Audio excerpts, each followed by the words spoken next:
and it may not be a great budget situation, but you've finally released your nuclear policy costings and seen them heavily contested, and they involve, as the Treasurer just said, off-budget spending. They'll involve borrowing or cutting, probably borrowing. Is this the best way forward to Australia, and why wasn't there anything in there on cutting Australians' power bills? Well, a 44% reduction in electricity costs is the pathway to a stronger economy, lower electricity bills and a better outcome for Australians. I think that's pretty clear. 44% is a big number, Andrew, and that's why we're doing this, including a portion of clean baseload nuclear power in the system brings down the overall costs of the system, which puts you in a position where our manufacturers, data centres, Australian households, small businesses can pay less for electricity over the many decades to come. Angus Taylor, and at the same time, that your estimates, which create that 44%, involves a massive shrinking of what the economy is going to be. What do you say to that? Oh, well, this is, you know, the only people who know how to shrink this economy is the Labor Party, and they're doing an extremely good job of it right now. 7 consecutive quarters of GDP per capita going backwards. It's completely unprecedented, Andrew. Household budgets are in disarray. They're in ruin. We've never seen the hit to household disposable incomes, the standard of living of Australian households, like we've seen since Labor came to power. Not at any time in the past. Not the recession we had to have under Paul Keating. Not the Gough Whitlam economic disaster. This is worse than all of those situations. And so I won't take lectures on the economy from the Labor Party. But I'll tell you what, one of the ways we know you strengthen the economy is to ensure that the electricity costs in the economy are lower than they otherwise would have been. And that's what this plan does. It's a broad range of technologies in the plan. It's a balance. You know, the one person who isn't balanced on energy is Chris Bowen and his mates. The vested interests are out there squawking away at the moment, as you'd expect them to. The agents of foreign investors in this industry that we see working with Chris Bowen. But he's not interested, it seems, in getting electricity bills down. We've seen that. He promised a $275 reduction, Andrew, and we are nowhere near that. He's got 16 days, by the way.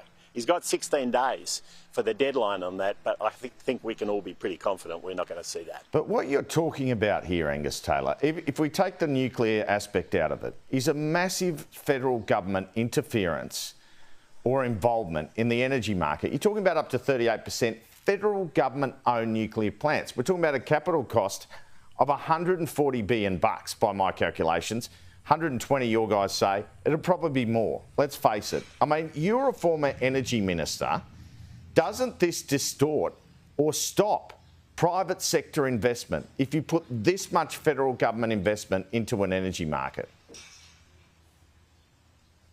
Well, a couple of things I'd say about all of that, and they're the assertions that come from those squawking vested interests that I talked about a moment ago, Andrew. The first point I would make about this is the best way to ensure the private sector is strong in this country is to have lower costs of electricity. We're seeing manufacturing going backwards in this country. We're seeing a record rate of insolvencies in businesses across this country. And we know one important contributor to that is electricity bills. If we want to ensure we have a strong private sector, you've got to have low electricity costs. The second point I'd make is that historically, big baseload generators have been driven by government investment. They've got to get a return. That is what's built into the model, and they should get a return. They must get a return. But that's the history of big baseload generators, not just in Australia, but around the world. The key here is to have lower costs of electricity, and that is the goal here, 44% reduction. And I tell you what, something about Labor's plan that they've never been honest about, it is being completely underwritten by government. Entirely underwritten by government. How much of that we end up paying for in the budget, there's no transparency whatsoever from Chris Bowen on this, but it is being underwritten by governments, indeed right to the point where we're seeing the Victorian and New South Wales government doing backroom deals with coal-fired generators to keep them open, because that's necessary, they've discovered belatedly, in order to get sensible outcomes. So, you know, this is the kind of hypocrisy we see from Labor. A Labor Party that is taking us down the path of 4 consecutive massive deficits. Okay, I'll get to that. As Chris Richardson tells us, $220 billion in 4 years in the headline cash balance in the red, Andrew. That's the issue we've got to deal with right now.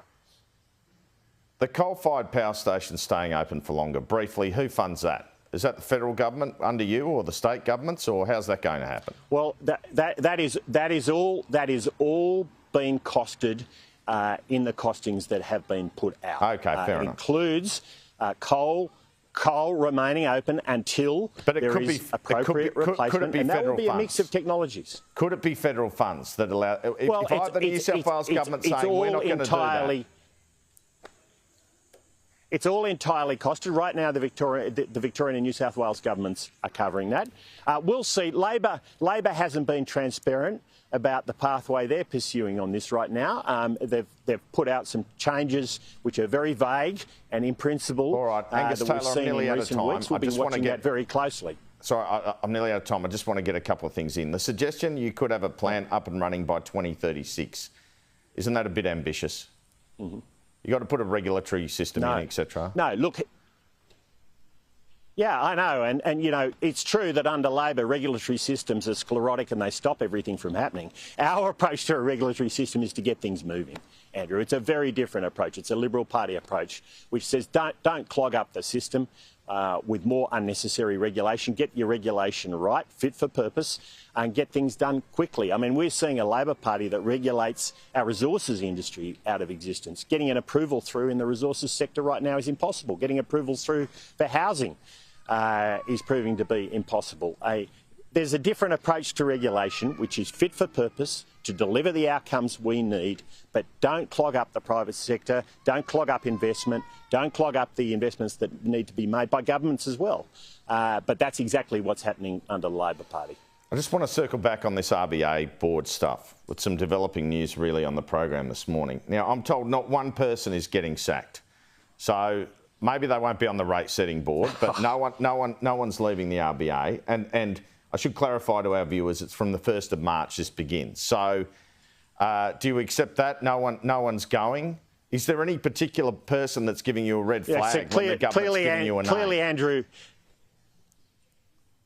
Clearly, Andrew, you're getting lots of texts through from the Treasurer or the Treasurer's office as he kind of carries on as he does. Let's be clear here. We said we wanted the current board transitioned over. We wanted stability in the board. We've seen someone standing at the drafting gate deciding which current board members they want on the governance board, which current board members they want on the monetary policy setting board. We said that's unacceptable. We wanted to see the existing board carried over. We know how Labor deals with appointments. They get their own way and they find ways of doing that, and that's clearly what they've done here. You know, I've been clear about this right from the start. There's been absolutely no ambiguity in our position. It's unfortunate that the Treasurer likes to telegraph when he's having private conversations with me. I don't do that. He's decided to do that. But what I will say is our position is unambiguously clear on this. It has been all along and it won't be changing. Shadow Treasurer Angus Taylor, thanks so much for your time. Good on you, Andrew. Good to be with you.